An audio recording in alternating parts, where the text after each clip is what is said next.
Johnny Mac, football at 4. You know the reaction out there, John. Not a lot of people happy. Jefferson was on the board. Murray was there. They took a guy that not a lot of people had heard about up in the draft process. So colossal mistake or slow your roll there, Eagle fan? Well, it's always slow your roll. I mean, that's the draft in general. I mean, you should. I still talk about it regarding J.J. Arcega-Whiteside from last season. You got to slow your roll.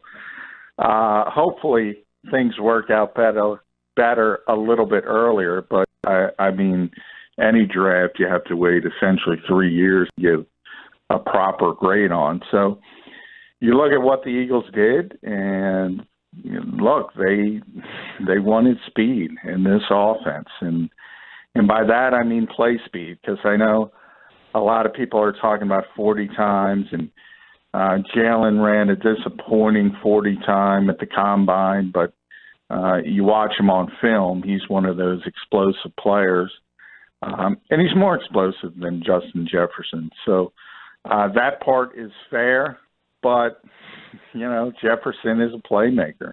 So I talked about it a lot leading up to this draft, and I thought that was more of a paramount issue for the Eagles. Doesn't matter how you make the plays, just make the plays. But they wanted a certain type of receiver, and they wanted an outside guy who could pop the top of the defense, and that's what they think they've got. So they stayed to their particular conviction, and then they made the choice they wanted. What do some scouts tell you about Reagor? That maybe the fans don't know. I think most people look at his numbers and say, "Oh my God, this guy barely didn't even have 1,000 yards last year." His quarterback play down there was atrocious. The year before, he had a monster year with a much better quarterback situation at TCU. But what do scouts say, telling you about Jalen Reagor?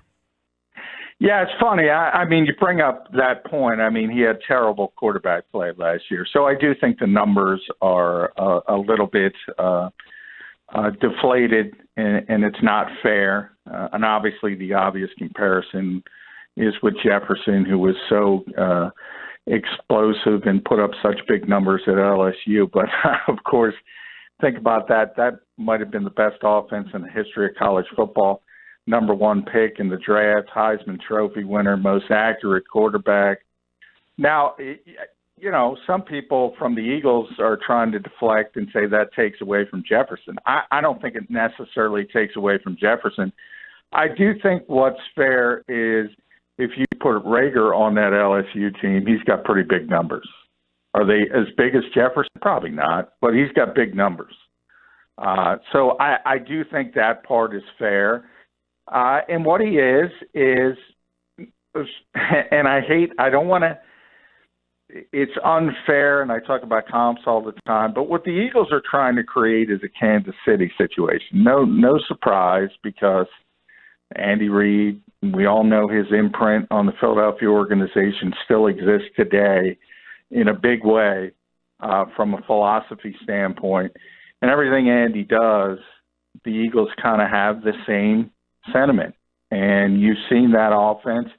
You've seen not only Tyreek Hill, but in lesser a player like Mecole Hardman, but even Sammy Watkins. They want these players that can stretch the field horizontally and vertically and put these incredible stresses on the defense. That's what the Eagles look at with Jalen Reagor, and that's what they believe he can give to this offense. Yeah, and I know just listening to Howie and Doug last night, the word speed came up a lot. I don't think Howie directly answered what was, the difference between Reagor and Jefferson. That was really the opening question of the press conference last night, and he just kind of said we thought it was a better fit. But was it mild surprise for you, or does it tell you exactly what you needed to know about why Reagor's here and Jefferson's not? No, I in my mock draft, I had Reagor here. It was clear after I got to talk to Andy Weidel. I've said it on the show a lot. I mean, the two I focused on were Reagor and Brandon Ayuk, who went a little bit later in the first round as well. Those were the types of players he was describing. Didn't say names, but those were the types of players he was describing. Now, I thought the Eagles would either go down or trade back up and have 2 first-round picks. I didn't think they'd take Reagor at 21, but I thought there was a really good chance he would be the pick if the top 4 were off the board. The only thing that shifted from that is one of that top 4 was on the board, so it was even a little bit more of a surprise. I didn't think he would jump over Jefferson, but he did in the Eagles' mind. Because, John, it sounded like Jefferson was really getting moving at the end here, and that a lot of teams were starting. Like the fact that he was at 21 was a surprise, I guess, because you had said, hey, he is really, I thought maybe on Tuesday or Wednesday we were talking about being surprised that he would even be there. Yeah, I think there was. I mean, it's interesting when you listen to different organizations. The Eagles felt like Minnesota was going to take Reagor at 22, and if they didn't, New Orleans was going to take him at 24, and that's why the Eagles felt they couldn't move down. They felt he was about to come off the board. Minnesota, meanwhile, they say they were trying to trade up ahead of Philadelphia to get Jefferson. And weren't able to accomplish, and he fell to them. So, but you know how organizations are. I mean, they're going to spin everything positive to what they got and what they desired. So it's interesting when you think about who wanted what and who wanted who. Eagles believed Reagor was about to come off the board, and that pressed the issue. Vikings thought the Eagles were taking Jefferson, and the Eagles wanted to trade up to 16 to get CD Lamb. A lot of moving parts to this. All right, let's go back to that then. You just slipped in something very casually there, that the Eagles wanted to trade up to 16 for CD Lamb. Now, Roseman was asked that last night, and he said, we're very aggressive in working the phones and having these conversations with teams, but it just has to work for both sides. So he almost said, look, we were willing. We just didn't have a dance partner. Yeah, I've been saying that on this show for 2 weeks. The fans, a lot of times they say, okay, this player's not there, just trade down. Or I want this player, go up and get this player. It's not that easy. Teams have to be willing to trade with you. And sometimes they don't want to move. Were they unwilling to trade, or was the compensation too much? Well, the Eagles were unwilling to trade ultimately in the end because the compensation being asked was too much. They were going to have to give up their second-round pick. They didn't want to do that. So from the Eagles' standpoint, that's what stopped any potential deal. And we've talked about that a lot as well. They're coming off 2 consecutive years of only 5 draft picks. They need younger bodies. They need to replenish this roster. And they already gave up 2 picks earlier in the Darius Slay trade. So it became more difficult to give up that selection. If you want to look at it, they probably could have gotten up past Dallas for the 53rd pick.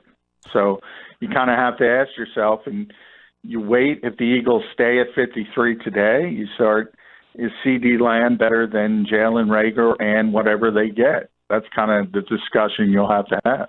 Yep. Along with, is Reagor better than Jefferson? Because that's going to be a narrative and I guess, for years and years. That's going to be a narrative for years and years. And I guess throw Kenneth Murray in there, too, because a lot of people thought, okay, Jefferson, Murray, which one? In fact, I tweeted, all right, Jefferson and Murray, who's it going to be? It was neither. So was Murray, if you decided that, hey, I don't know what to do between Jefferson and Reagor, I'll just go Murray and figure out what receiver I'll take in the second round. I mean, would Murray have been would have made people happier? Would it have been a smarter selection now knowing that he was there? He went at 23. No, in hindsight, I mean, it's pretty clear now that anything outside receiver was sort of subterfuge. This team was always taking a receiver. They were not coming off a receiver. They actually had 5 receivers instead of 4 as potential, maybe 6 because maybe Ayuk was in there as well. So they were always going to take a receiver. And I think you really have to go back to free agency, and they kind of pigeonhole themselves. Now, typically, Howie wants to make moves in free agency so they have a safety net. And so you don't have a need. You don't have a necessity.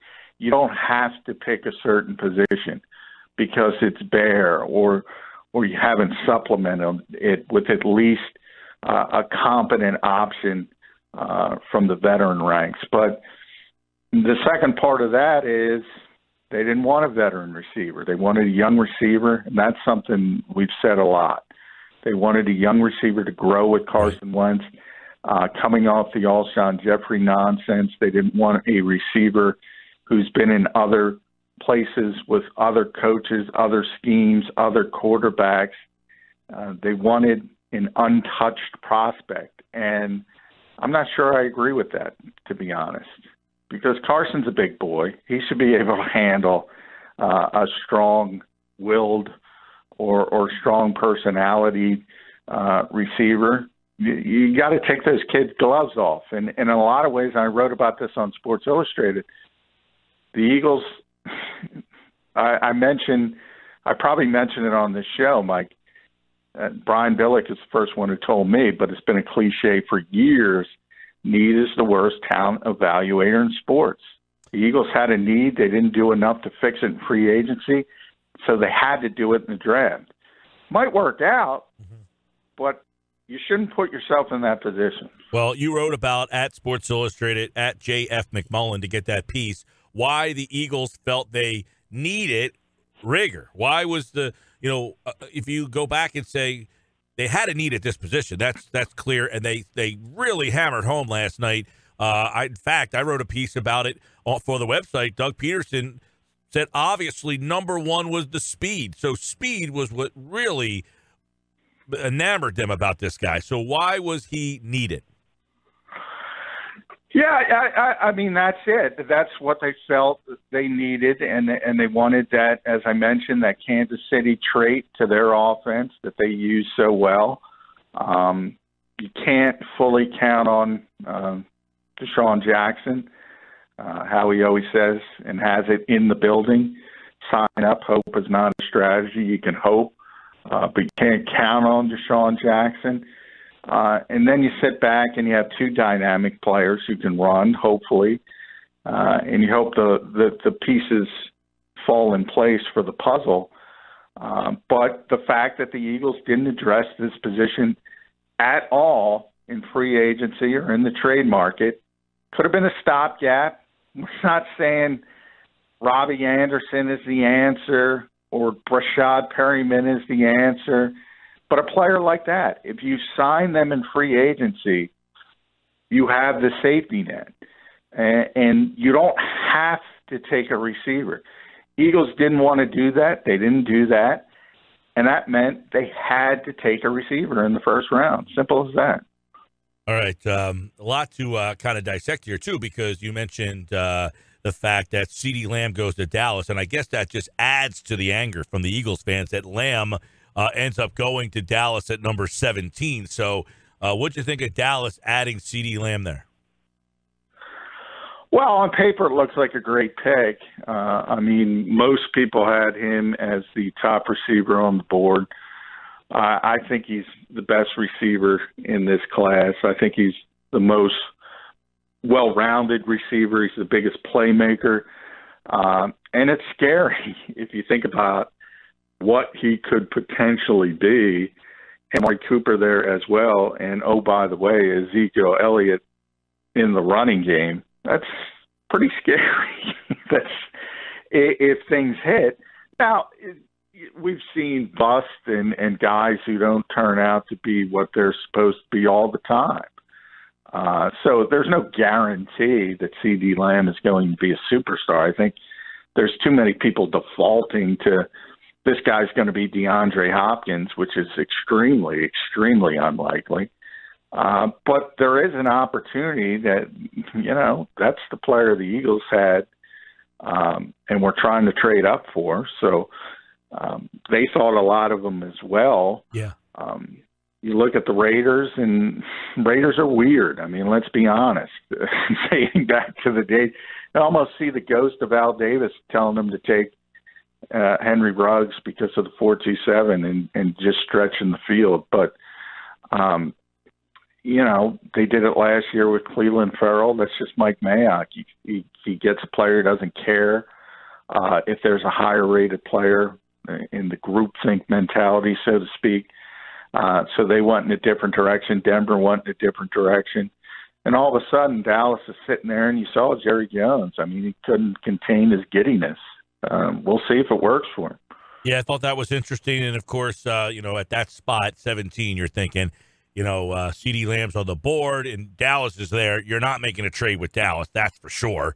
No. Right. So you knew it was either them getting them or there could have been something happening there. But once they took them, that's when you started to really have the wheels turning of, all right, what happens here? And I guess when Ruggs went off at 10, that was a real – you just mentioned about the Raiders, but when he went first, I thought, this is going to get real interesting. But I guess a question from a listener comes in, and if you want to ask a question, we'll try to get some to John here. Some more texts coming in, 609-403-0973. If Reagor was more explosive and faster and more versatile, why was Jefferson rated higher for most? Now, a lot of people have said Reagor's the more explosive player, but what is it about Jefferson that had him as the higher-rated player by just about everybody? Well, first of all, just because you're fast doesn't make you a good receiver. That's number one. And I always thought, it's almost funny to me. I don't know if you've ever seen Knocked Up, the movie.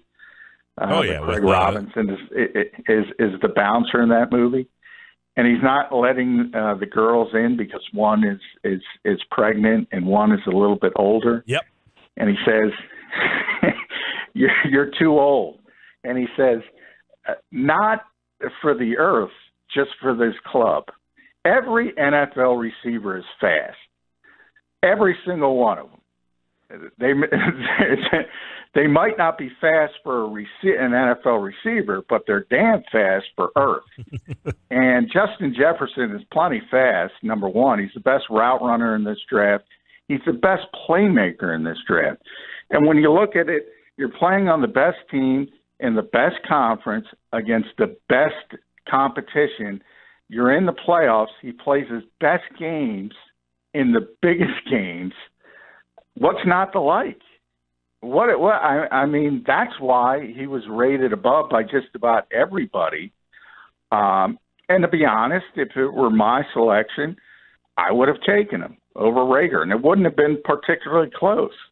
But the Eagles were looking for a particular trait and a particular type of player. And I don't want to mention this word, this name, but I will mention it, Tyreek Hill. That's the type of player they were trying to get. Now, he's not going to be Tyreek Hill, but they want that explosion on the field. Yeah. Well, and I mentioned, because people have said he wasn't a first round on anybody's board. And I said, well, then that's not right. He was a low first round. Well, that's not true. Right. I had him picking. I had the Eagles picking him in the first round. Yeah, I mentioned you. I meant Lance. I mentioned Jeremiah. Those guys had him going in the first round. But I also said, who else? Antonio Brown, who has about the same measurables. He wasn't a first-round talent either, and he turned out pretty good. Tyreek Hill. Nobody. They all have. The star in the history of the game was a sixth-round pick. Yeah, well, 199 overall. My point is, a lot of these teams, and you mentioned the Chiefs, I brought it up too, is teams like the copycat, and they see these smaller, faster guys, and teams are saying, I like what they're doing with that guy. Now I need a guy that does what that guy does. Exactly, and and how close the Eagles are with Andy Reid, not Andy Weidel, but what they believe about Andy Reid, how much respect they have for Andy Reid. That's who Doug Peterson learned under. That's his mentor. He has, in essence, his offense. That's what he's trying to duplicate, what the Chiefs do. easier said than done. I mean, he's closer probably to Mecole Hardman than Tyreek Hill. But, that's the type of player, that's the type of trait, that's the type of skill set they were looking for. Jefferson is a more well-rounded route runner. He beats you with good routes. He gets separation because of good footwork and technique. They're different types of receivers. Yeah. By the way, last night's draft, 15.6 million viewers. The top 5 markets: Columbus, Ohio; Cleveland, Ohio; Cincinnati, Ohio. Philadelphia was 4th. It shows you how much the Eagle fans, because the Eagles had to sit all night, and then Kansas City was the 5th. So the top 5 markets: Columbus, Cleveland, Cincinnati, Philly, Kansas City. The audience peaked across all 4 networks. It was on ABC, ESPN, ESPN Deportes, and NFL Network last night at 19 million viewers. So there was a thirst. And that was a tough watch for the first half hour. I tell you, I appreciate that they had the fans on Zoom, but I mean, Goodell last night, every time, come on, get it up, guys, come on, let's go. I mean, they can't hear you. I mean, it's awkward watching him. I said it all, and I've said it with everything. I said it with pro wrestling. It's just, everything is bad without the fans. It really is. It's a tough watch. It is. It was tough not to have the fans there booing the picks, yelling the picks. I mean, but it was something. I thought ESPN did a great job. There was really no glitches. You would not have known, unless you've seen past draft, that they would do it any other way. Like, this is normal. The guy's in his house. He gets told he's on a team. There you go. That's what it is. So I thought ESPN itself did a good job. Tonight, 53-103. Any names or positions that we should be watching tonight? Do you think they double up on receiver? Do they trade up into the second round to try to get another receiver? Do they hang around? What's your anticipation tonight? Yeah, I don't think they're going to double up on receiver this early. I think there's too many needs, other needs on the team as well. I think they still want another corner. There's a lot of good corners on the board. Obviously, linebacker, safety as well is a need position. Antoine Winfield Jr., that's the guy I would pick. I don't think he's going to last to 53. There's a lot of good players. I mean, Jalen Johnson, a corner, very lengthy. I think he would be a great fit. Ezra Cleveland, this team's looking for a swing tackle, but I think he might go, 33, 34. But if any of these guys start to slip, your eyes start to brighten up. But they have a lot of needs. And, look, I just think I see it all over the place. You can't give up on J.J. Arcega-Whiteside. No, I agree with that. I agree with that wholeheartedly. So, I mean, I see Michael Pittman. No, I mean, this is the second year of the guy, and you hope he's healthy. How we slipped that in one of our Zoom calls earlier before the draft, that J.J. was dealing with some lower body issues through the whole year, playing through it. Never clarified exactly what it was, but maybe he gets healthy. Maybe he plays better. Maybe you have that contested catch guy. You're not. I mean, you can't just double up. And think about the rumors before the draft with Andre Dillard. We told you those were ludicrous. And you don't give up on premium picks after 1 year. Said it yesterday on the show. I'm saying it again. John McMullen. Follow him at JF McMullen. Check out his work at Sports Illustrated. And, of course, Football at 4 right here on the Sports Bash, back on Monday to recap the weekend draft. And, of course, he, like all guests, appeared via the Boardwalk Honda hotline. All right, John, have a great weekend and enjoy the rest of this draft in quarantine. Yeah, I need to get out, Mike. You could come over and spend 6 feet from me on my porch if you like. There's 6 feet away. Two fridges full of brews. All right, pal? All right, man. All right, see ya. There's John McMullen. He, like all guests, appeared via the Boardwalk Honda hotline.